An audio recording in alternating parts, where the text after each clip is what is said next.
Subtopic 2.3 block diagram manipulation. So we have seen how to derive a transfer function from an ODE, and then we have seen how to derive the state space representation from an ODE, and then from the state space we convert the state space representation into transfer function. So the main idea of this block diagram technique or block diagram manipulation is to do reduction of a certain complex block diagram into a simple block diagram, and then we get the transfer function. So the common objective or the common goal is basically to get the as illustrated in figure 2.1. So what we want is a transfer function, okay, a transfer function block, the reduced transfer function block, and the input and then the output, so that we can take ratio between this output and input and get the transfer function, right? So what we need to do, or what we need to understand before we play around with the manipulation or reduction of the complex transfer function, we need to understand simple rule of block diagram algebra. So we need to understand three simple rules. The first one is operators in series. So what is meant by operators? Operators basically the block on a network or in a line. Okay. So in this case, we have two blocks, okay, cascaded in series. So the first block is G1, the second block is G2, and you can assume that these two blocks, okay, these two blocks having a different value of maybe we can say signal, and then if we say signal value, then alpha 1 is transmitting or introducing a certain signal, and inject this signal into G1. So G1 has its own value of signal, and combining alpha 1 and value signal from G1, we can get alpha 2. Okay, so alpha 2 is no longer the same as alpha 1 because we have combined this signal from G1 and also signal from alpha 1. Then we get alpha 2, right? So from alpha 2, we again inject this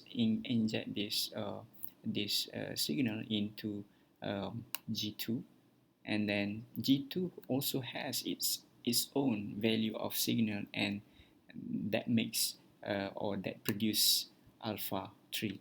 So alpha 3 is not the same as alpha 2 and not the same as alpha 1, but it is interrelated by this block and also this block, the two blocks, right? So since we have two blocks that makes the changes from alpha 1 to alpha 3, so we can combine this alpha 2, or we can combine G1 and G2 in one simple block, and this simple block is given by this diagram, okay, in mathematical approach.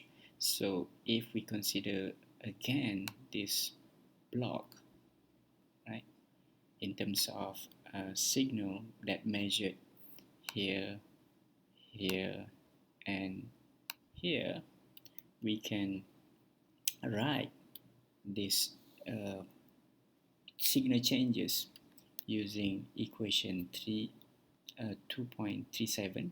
So equation 2.37 specify the output at y at alpha 2, and then the output at alpha 3 is given by equation 2.38.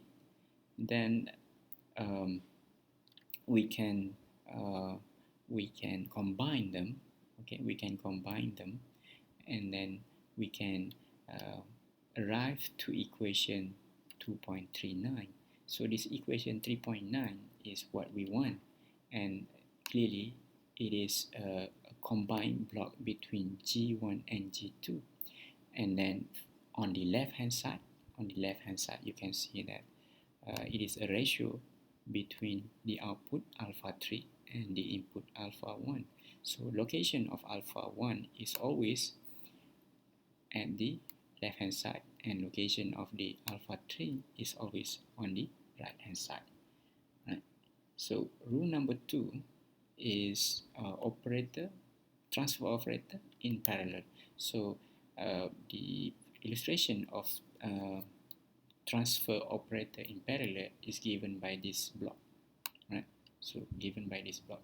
So now we have slightly complex diagram compared to the previous one, where we have this dot here. So this dot is known as peak-off point, right? And then we have this summing point.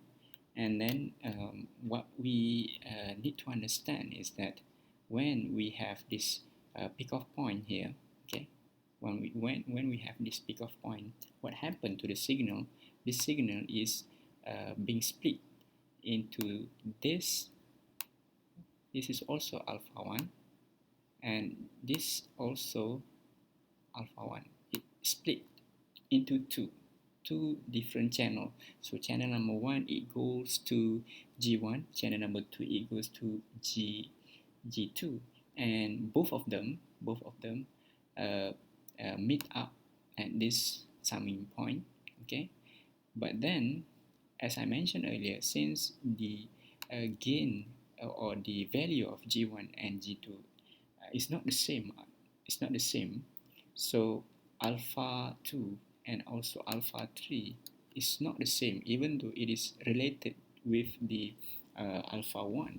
So what happened at the alpha 4 is that this alpha 4 is basically the addition of alpha 2 and addition of alpha 3, that this block that we obtain here is valid. Okay, so the same way as we proved in the previous rule, we take measurement at this point, right, at this point, and also at this point. And from these three equations, we can arrive to equation 2.43b, which specify the transfer function, and the transfer operator is in this addition G1s and G2s. And the final simple operator that we need to understand is that this operators or transfer operator in feedback, which is illustrated in this figure. So what happened here is that the signal, okay, the signal is fed into the summing junction. Okay, when it is fed into summing junction, we need to consider the signage of the signal, whether it is positive or negative, and then we need also to consider the signal that come from this alpha 3. This alpha 3 is basically the feedback which come from alpha 4. Okay, because we have peak-off point here. Okay, so peak-off point says that the signal will split. So it means that before this peak-off point, the value here is also alpha 4. It's also alpha 4. So alpha 4 go to this direction and go to uh, a new block, which is HS. Normally this HS is known as sensor block, and this GS is basically the system block, or the dynamics or the process block, while this HS normally it is a sensor block, is equivalent to this block here. Alright, so we can also prove mathematically by measuring signal at this point, and also at this point. So by referring to equation 2.44 until 2.47, we can see that this transfer function gs upon 1 plus gshs is a valid transfer function, right? So by using these three blocks or three rules, these three simple rules, we can effectively manipulate a certain block diagram. If we could not manipulate or could not handle the complexity of the block diagram, which means the block diagram is so complex, so we need to resort our handling method by referring to this table 2.1, where this table provide us information how to transfer the blocks between one point to another. For example, in this case, we transfer the block from prior to summing junction to after the summing junction, and so on and so forth.